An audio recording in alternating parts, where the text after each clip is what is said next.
Third and final video in this week's look at presidential actions from last week.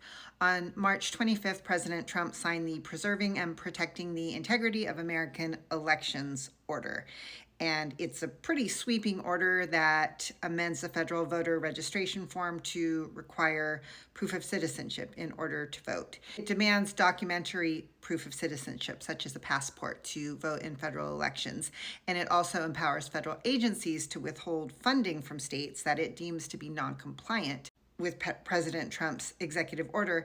And it also demands that the Justice Department prosecute what it is calling election crimes. The measure also seeks to block states from counting ballots that are received by mail after Election Day, regardless of when they were mailed in.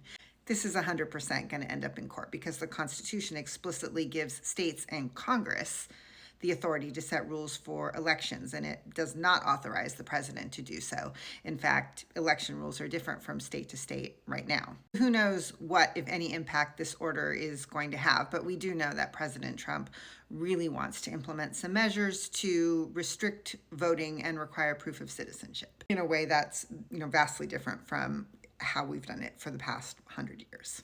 The rest of the presidential actions from last week were smaller things. There was a proclamation of a Greek Independence Day. There was declassification of the FBI files related to an investigation of President Trump and his collusion with Russia before his first term. 2 additional law firms were targeted by President Trump for working with people who were his political enemies, although both of those 2 orders were immediately blocked by the court. And finally, President Trump pardoned Devon Archer, who was a former business associate of Hunter Biden. He had come forward and accused Hunter Biden of improperly leveraging his father's political power to broker overseas business relationships. That's not what he was in jail for, though. He was in jail for defrauding a Native American tribal entity, but he's been pardoned and released from jail.